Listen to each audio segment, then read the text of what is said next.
I want to ask you about the tough period in your career. I think it's this 2016-ish timeframe. Travel Channel drops you. You had upcoming expected tour dates that go away. The Showtime specials, low rated. Take me to like that moment and what's going through your head at the time. So it was panic.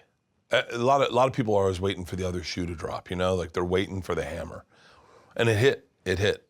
I was this guy, had some success on Travel Channel. I thought I had it all set out. I had these deals at Travel Channel where you'd make, you know, like I think like $300,000 a year guaranteed. And then if they used you more, you can make more money. And I was making like legit money. And I remember kept going like, my dad had a motto, eat and cash checks, eat and cash checks. And I was sitting with him having a glass of wine and a cigar behind his house. And he said, what's gonna happen with you? And I said, oh, I don't know, Dad, eat cash checks. I hope this Travel Channel, hope I sign another deal. My dad started crying. He was like, oh, I think I f***ed you up. He was like, eat cash checks are for the guys without talent.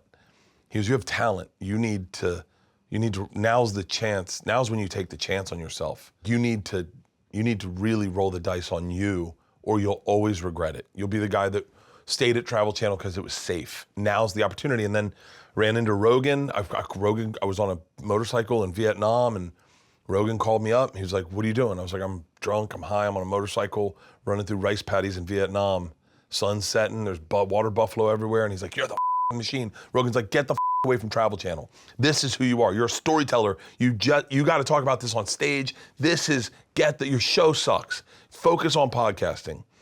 And then all those conversations are happening and I get a call. Within the same day, I was supposed to get a vasectomy. We started demolition on our house to redo that house, which I didn't, once again, I don't have money and I'm always panicking. And I get fired from Travel Channel. And my Showtime special premieres. It's the lowest rated Showtime special they've ever had because I took my shirt off. And then I get pulled off the Funny or Die tour. And I called Tommy and I said, you know, I'm not doing the tour with you and Joey and Sebastian and Fluffy and Dane. And it was a bangers list. That was an honor to be on that list. And then I get pulled off and I'm like, yeah, I remember Tom's like, man, that's a lot of money to lose out on. And I was like, oh, it's only $2,000. And he was like, huh? I said, I'm only getting $2,000 for the weekends and I got to pay for flight and hotel. So I think I'd end up not even, I'd break even maybe or lose money really. Tom goes, I think you got the numbers mixed up. And I was like, no, it's $2,000 a weekend. I go, wait, what are you getting paid? And Tom's like, I don't want to tell you. I was like, why? He goes, I think it'll our friendship. I was like, whoa, hold on. And then in my head, I do the math. I go, okay, all right, he's getting $10,000 a week. He's getting maybe $15,000 a week. Okay, he's got a great Netflix special. He's my friend, I love him. I want him to be successful. I want success for my friend. And I said, you can tell me. He said, are you sure this isn't gonna f up our friendship? And I remember I put my phone on the desk on speaker. Put my elbows on my knees. I was getting ready to work out. At the time, Tom is fat shaming me on Twitter and it's going viral. Rogan loves it. He thinks it's hilarious. Like, you guys need to do weigh-ins on our show. You should do a fat challenge, see who loses the most weight. And I have this conversation with Tom. And mind you, my house has been destroyed. My house is destroyed. I'm getting on the treadmill. I'm fat as and Tom's like, 20 grand. And I went, it's not that bad. Are you making 20 grand a weekend? He goes, no, a show. And I went, hold on. You're making $20,000 a show? And he was like, yeah. He's like, I'm sorry. And I was like, no. It really is like the most pivotal thing that ever happened in my career because it forced me to realize just exactly where I was. Well, it's like at a certain point, every athlete realizes I'm not going pro.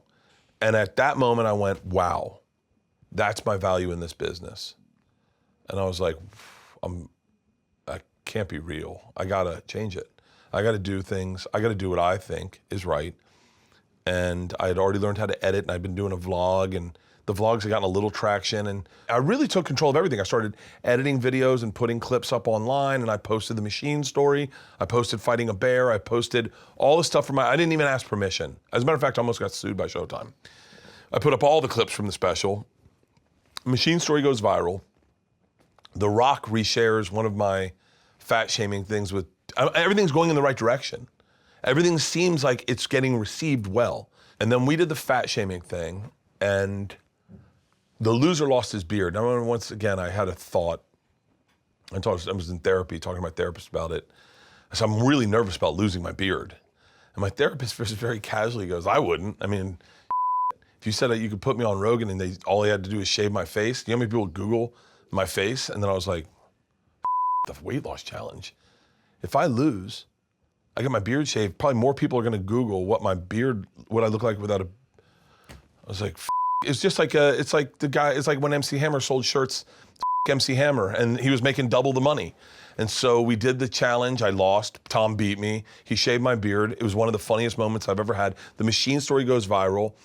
And then I started doing my own posters. I started doing everything. Everything was like in-house. It was all me doing everything. And from that moment until today, every show I've ever done sold out. Every show. I remember the first weekend I asked them, why are you here? And the guys are like, dude, in the machine. I was like, I've retired that story, guys. And they're like, the you have?